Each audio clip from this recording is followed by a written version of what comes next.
그의 부모가 해마다 유월절이 되면 예루살렘으로 가더니 예수께서 12살 되었을 때 그들이 이철기의 관례를 따라 올라갔다가 그 날들을 마치고 돌아갈 때에 아이 예수는 예루살렘에 머무셨더라.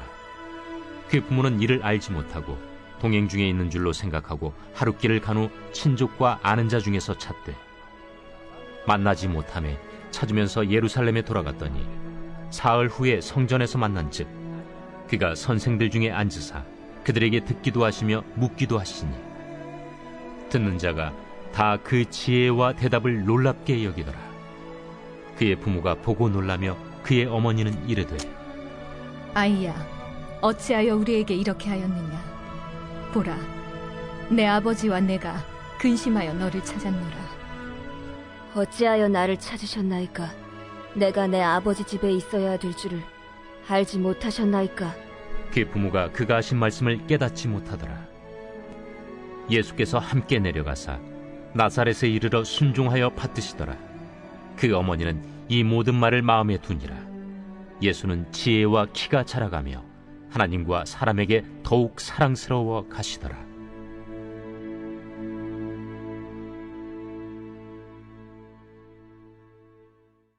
오늘 본문의 내용을 크게 둘러 요약하면 다음과 같습니다. 하나는 이스라엘의 절기 중 하나인 유월절을 마치고 생긴 일이 기록되어 있습니다. 요셉과 마리아와 예수의 가족이 유월절을 지키기 위해 예루살렘으로 올라갔다가 마치고 집으로 가는 길에 예수가 없다는 것을 알게 됩니다. 요셉과 마리아는 사흘 후에 예루살렘 성전에서 예수를 발견하게 됩니다. 또 하나는 요셉 가족이 집으로 돌아간 후에 예수는 부모를 받들어 순종하며 지냈다는 내용이 나와 있습니다.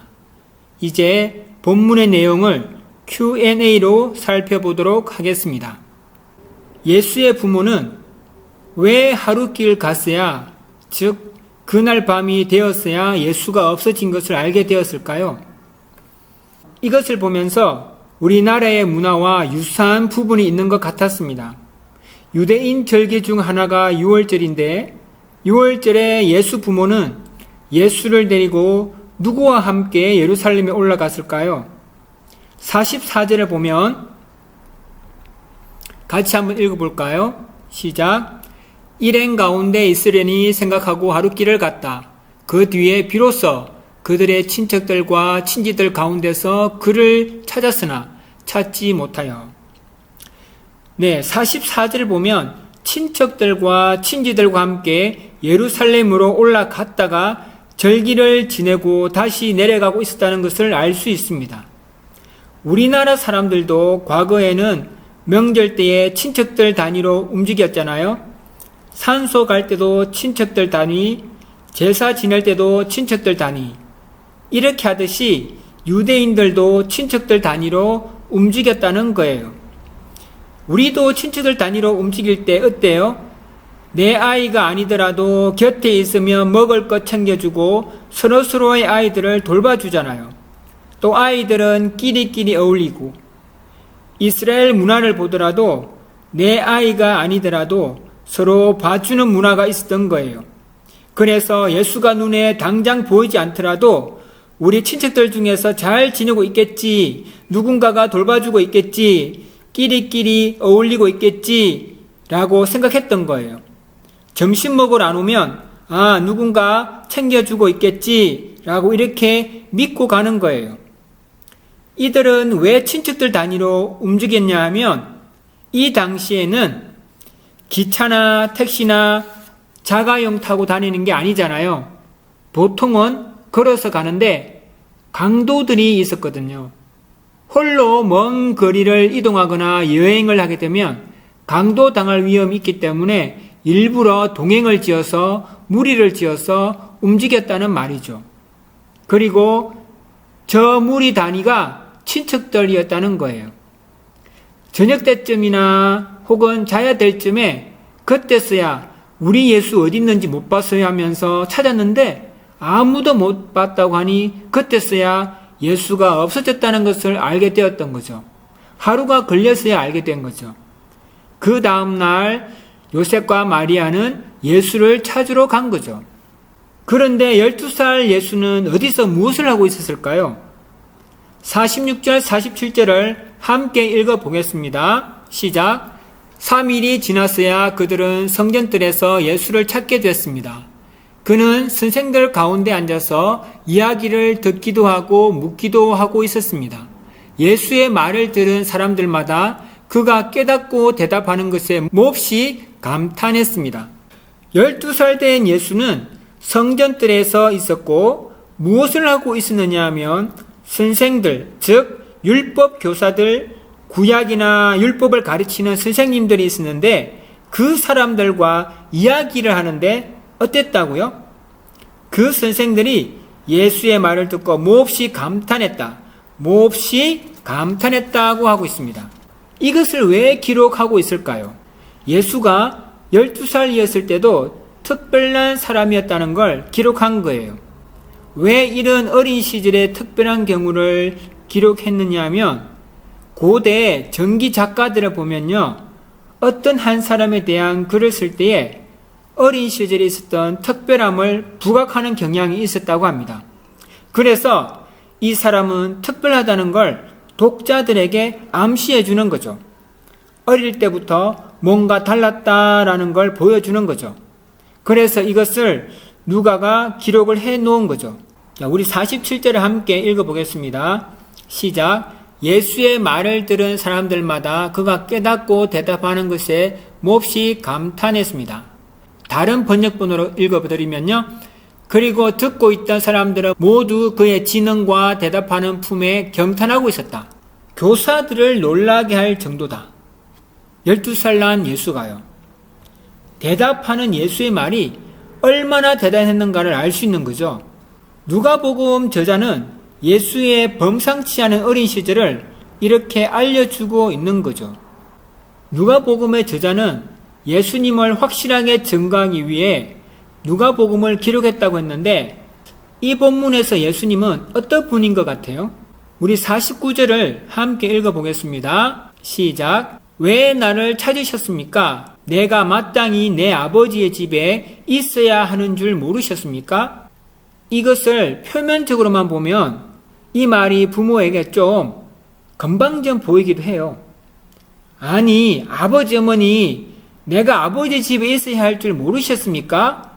이런 투로 말하지는 않았을 것 같아요. 아마도 부드럽게 얘기하지 않았을까 해요. 예수님의 이 말은 자신이 이 땅에 온 이유가 무엇인지를 알고 있었다, 모르고 있었다? 네, 알고 있었다는 거죠. 킹 제임스 번역본에 보면요, 이렇게 나와 있어요. 내 아버지 일을 해야 함을 이라고 번역하고 있습니다. 또 영어 성경에 보면요, I must be about my father's business. 내가 나의 아버지의 일, 비즈니스를 해야 하는 줄 모르셨습니까? 라고 얘기하는 거죠. 12살인 예수님은 이때에도 하나님의 일을 하기 위해 이 땅에 오신 것을 알고 계셨다는 겁니다. 예수님의 정체성은 인간의 아들로 사는 것이 아니라 하나님 아버지의 일을 하는 것임을 분명히 알고 계셨다는 거죠. 그런데 예수님은 그날 집으로 안 돌아갔을까요? 돌아갔습니다. 예수님은 하나님 아버지의 일을 하기 위해 이 땅에 오신 걸 분명히 알고 있었고 또 12살의 율법 교사들을 놀라게 하고 감탄하게 할 정도로 실력이 뛰어났지만 예수님은 나서지 않으시고 30세가 되었어야 하나님 아버지 일을 시작하기 시작했습니다. 그때까지 예수님은 뭐 했다? 네, 기다렸다는 겁니다. 30살이 될 때까지 기다린 것입니다. 예수님은 능력이 안 되어서 기다린 것이 아닙니다. 이미 검증이 되었습니다. 그렇다고 해서 예수님이 나는 이제 아버지 하나님의 일을 해야 됩니다. 엄마 아빠 빠이빠이, 저는 이제 여기 예루살렘을 다니면서 하나님의 일을 하겠습니다. 이렇게 하지 않았다는 겁니다. 왜 기다리셨을까요? 예수님은 자기의 일을 못해서 기다린 것이 아니라 일을 할 수 없어서 기다린 것이 아니라 할 수 있음에도 불구하고 기다린 거예요. 능력이 없어서가 아니라 능력이 됨에도 불구하고 기다리신 거예요. 언제까지? 30살이 될 때까지. 왜요? 제자들을 만들고 십자가를 지셔야 하니까 로마의 법에 어린아이를 십자가에 다는 일은 없었을 테니까요. 우리는 할 수 있는데 기다릴 필요가 뭐가 있느냐, 빨리빨리 하는 게 좋지 않느냐라고 생각하기 쉽습니다. 여러분은 좋은 일이라고 해서 무조건 하면 되는 것이 아니냐, 좋은 일을 하는 것에도 여러분 적절한 시기가 있습니다.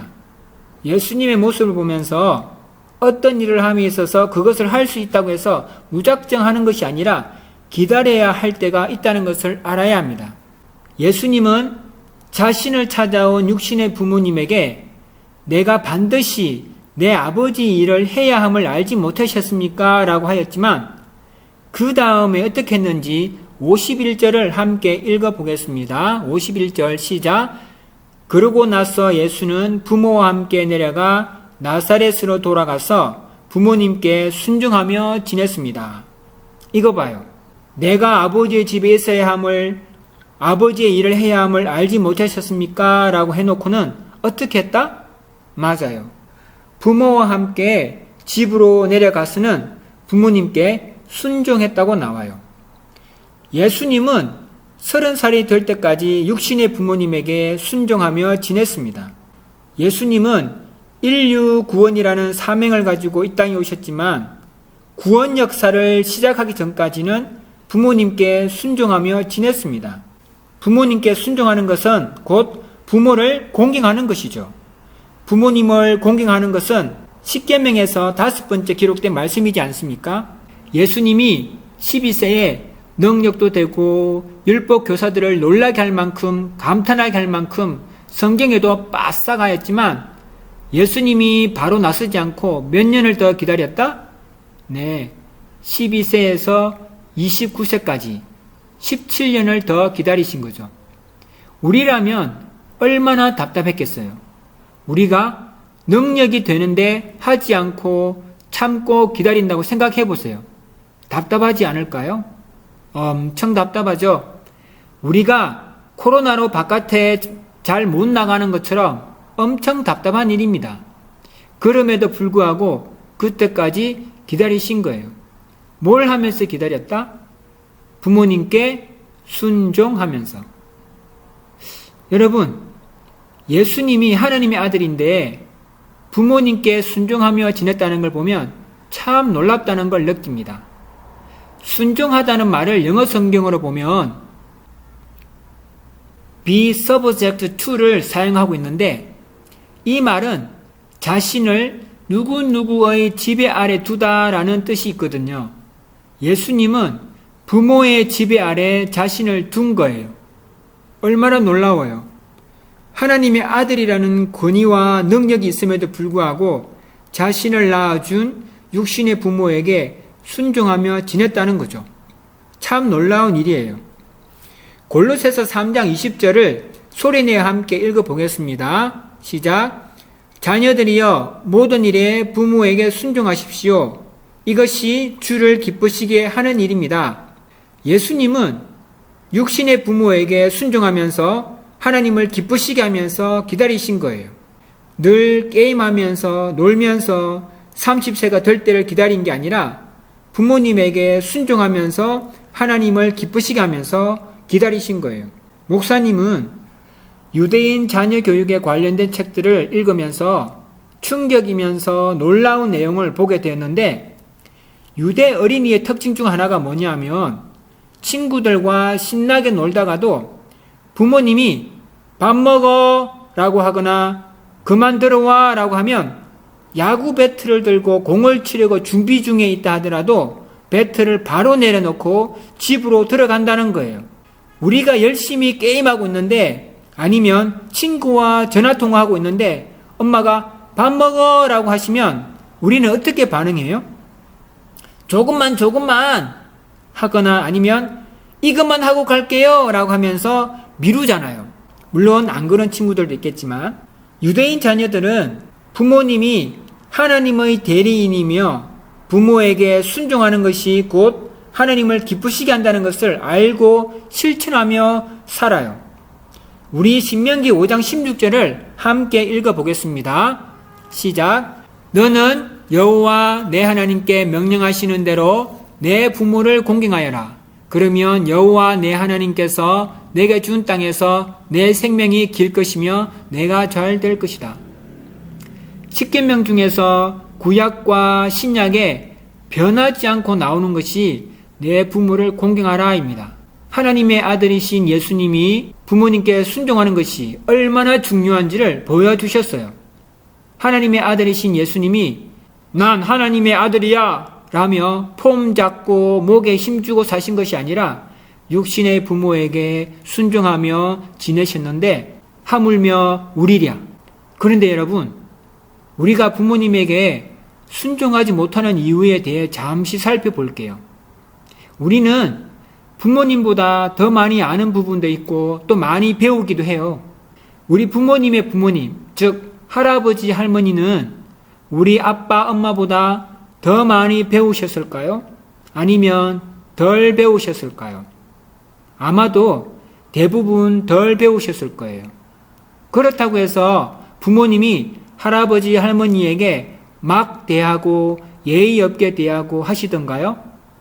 우리의 부모님이 할아버지 할머니를 공경하는 것은 배우고 못 배우고의 차이가 아니라 부모이기 때문에 공경하시는 거예요. 그런데 간혹 예의가 없고 버릇없는 사람들 중에는 자기가 더 많이 배웠고 더 많이 알고 있다고 교만 때문에 부모님을 무시하고 함부로 대하는 경우가 있어요. 게다가 부모님이 연세가 들어 힘이 없어지고 경제력도 없어지고 돈도 없어지고 해서 더더욱 무시하기도 하죠. 우리가 아무것도 할 수 없었던 어린 시절, 우리를 100% 돌봐주신 분이 우리 부모님이라는 것을 잊어서는 안 돼요.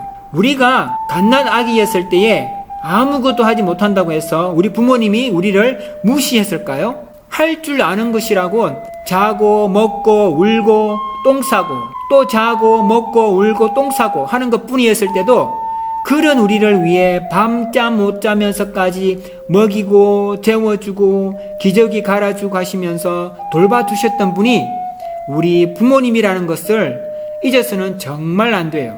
우리 부모님이 나이 들어 아무것도 하실 수 없을 때 그때는 우리가 돌봐드려야 할 차례예요. 여러분, 우리를 위해 고생하시고 애써주시고 키워주신 부모님께 끝까지 순종합시다. 즉각 순종합시다. 육신의 부모님을 공경하며 순종하며 지내는 저와 여러분이 되었으면 좋겠어요. 5월 8일 어버이날이라고 해서 그때만 반짝 부모님 말씀 잘 듣는 게 아니라 꾸준히 부모님 말씀에 순종했으면 좋겠어요. 그래도 5월 8일은 특별한 날이니 순종 쿠폰 만들어서 부모님께 드려보면 어떨까요?